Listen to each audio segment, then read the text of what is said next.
Caponord review. This right here is the Aprilia Caponord from the future, 2015. It's 2015 Aprilia Caponord, and we did some riding on this morning. We're actually on our way to Eurosports.net.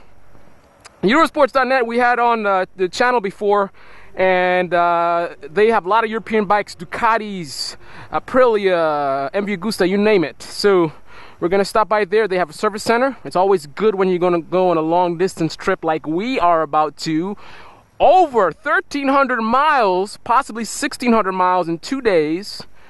We're gonna do that on this bike, the 2015 Aprilia.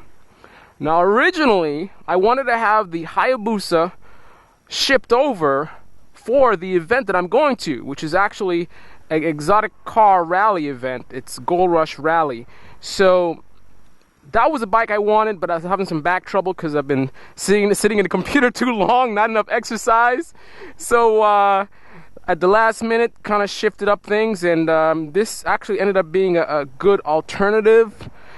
And let's get right into it. So what is a 2015 Aprilia Caponord?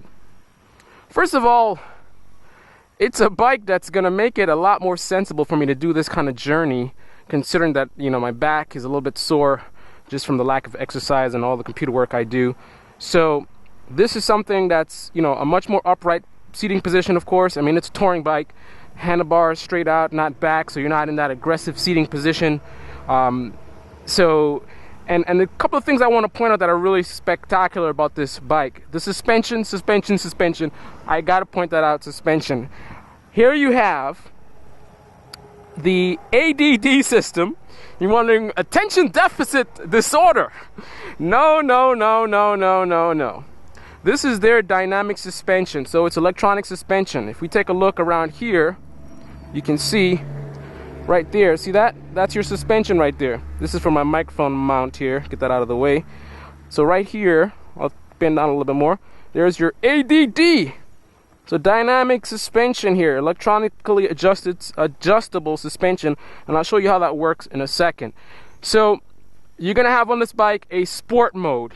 You're gonna have a rain mode. You're gonna have a touring mode, and that's gonna adjust the throttle mapping. So you're gonna have the sport mode, much more aggressive throttle response.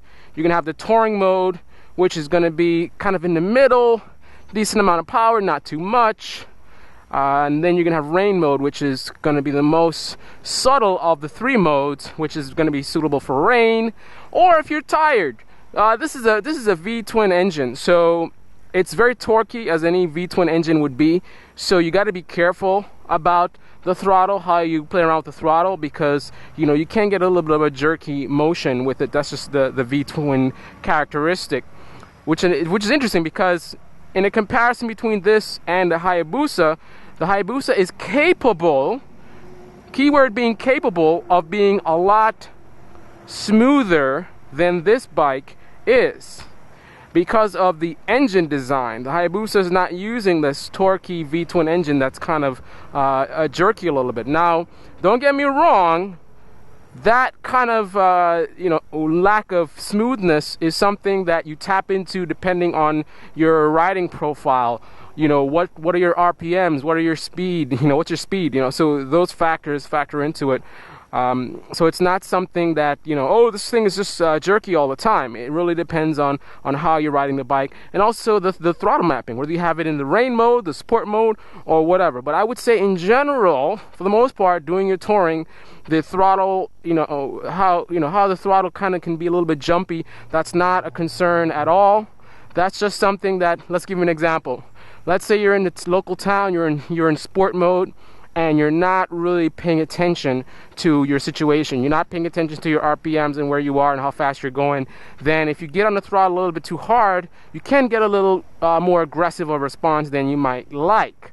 And that's something that can potentially happen even in the rain mode, but it's certainly a lot more subtle than if you were in sport mode. So definitely, if you're tired and you're in town, You don't want to be in sport mode. Let's put it that way. Sport mode, you should probably stay out of if you're in town and you're tired, because that's going to require you to be paying a little bit more attention, keeping your RPMs out of that sweet spot, which is about 7,000 RPMs. 7,000 and 8,000 RPMs, this bike wakes up. 2,000 RPMs, it's kind of chugging along, so not impressive at all, and slightly, occasionally it's slightly annoying, just because, you know, if you're going really slow, you're in first gear, whatever, and then you get your RPMs down to that 2,000, then it's going to chart chugga chugga chugga chugga chugga chugga chugga. It sounds like a train. Anyway, so I think I even stalled it once. So that's just something you have to be mindful of. Keep your RPMs 2,500 and above, I would say, to be safe, because 2,000 you are in stall territory. Now again, I only stalled it once. I did some good miles even today already. So it's not something that's it's a big issue, depending on your rider skill, of course. And this is a big bike. It's not a small bike. This is not a bike to begin on. Absolutely not. As a matter of fact, let's describe this bike. What is this bike all about? This bike is, in my opinion, is a touring bike that wanted to be a sport bike. Now keep in mind, this is an Aprilia motorcycle. Who is Aprilia? You got to keep in mind who we're talking about here. This is Aprilia. 52 world championships. That's Aprilia. That's who made this bike. And another subtle reminder, you see that right there? Aprilia Racing, with a little carbon fiber look, which I like. So it's just some little subtle reminders of what kind of bike this wants to be, should be, could be. What's the inspiration behind this bike? It's almost like, imagine if Ferrari made a bike. You know Ferrari's all about racetrack, race cars, racy cars, you know, fast speed, whatever. So they're probably going to make a bike that is in tune with that kind of a theme that they have going. So this is Aprilia. So again, this is a touring bike that used to look over the fence to the sport bikes, and man, you know, I want to play with you guys. And the sport bikes are like, this is a sports bike territory. We don't want any old touring bikes over here. So this bike went to the gym, it worked out, and you know, got its performance numbers up, you know, got its athletic abilities up, and you know, all so that it could actually hang out with the sport bikes. And I have to say, not a bad job at all.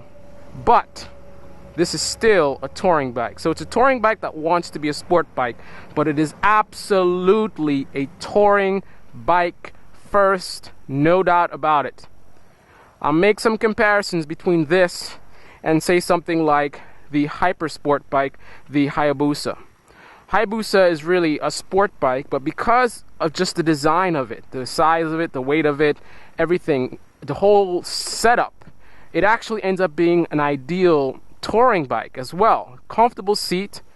I actually even wonder if it might be a little bit more comfortable than this, which is not insult to this bike at all. That's absolutely a huge compliment to the Hayabusa. So the Hayabusa, you have a nice comfortable seat, you have really smooth throttle delivery, real quiet. It's a very powerful engine, so low RPMs, very, you know, not much vibrations. But that bike, compared to this, that bike is violent, or can be violent rather. This bike is never violent. For an experienced rider, the Caponord is never violent. I describe this bike as a fast bike. It is absolutely a fast bike. It's very quick. It's got really impressive amount of torque and power. But again, it's a touring bike. Another comparison, I am a sport bike guy. Typically, if I get on a touring bike, my first complaint is going to be the lack of power. This is one of the few touring bikes that I would get on and not have a complaint. I don't complain that it's not fast enough at all. However, I am more of a sports bike guy, and this bike does not. It's very sports bike inspired, but I can't really say that it pretends to be a sport bike at all. I mean, the nice seating position, the comfortable seat, and you know, it's a top-heavy bike, just like a lot of the touring bikes are. So all of that and all the characteristics are at the core touring. It's just, it's got that very impressive engine, and it's very maneuverable as well. And then you combine that with the advanced technology, the dynamic suspension, allowing you to stay on that road and feel confident. Then the whole package is just become something that's so much more athletic to me than a typical touring bike. I think of touring bikes, a big, heavy slouch, just hard to move around. That is not the Aprilia Caponord. This bike is maneuverable. This bike is quick. And this bike in the right RPM sounds great. That engine, oh man.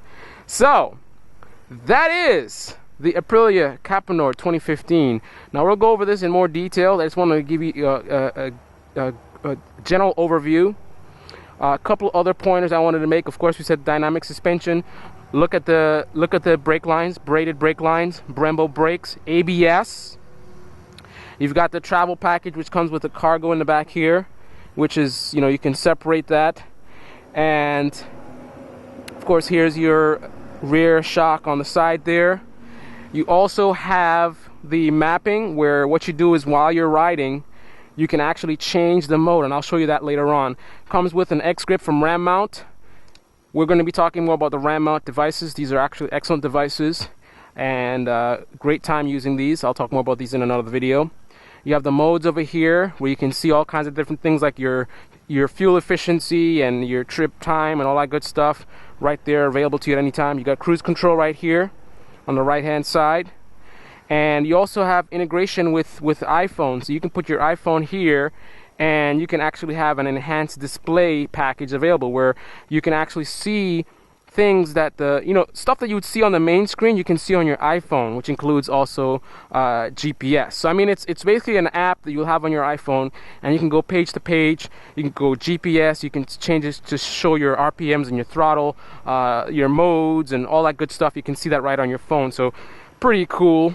And that's about it that I wanted to cover in this particular video. We'll go for a ride and talk more about it on the open road right here in Carlyle's Picks, the 2015 Aprilia Caponord. Stay tuned.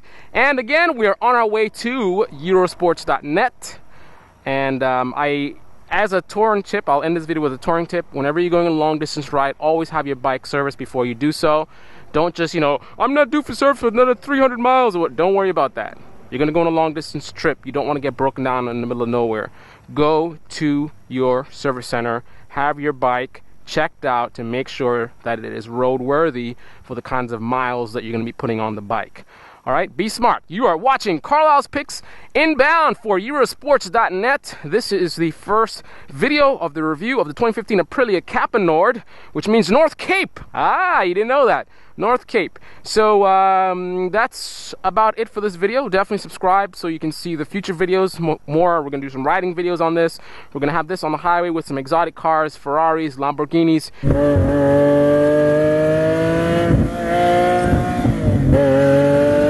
You name it. And we're going to do over 1,300 miles in 2 days.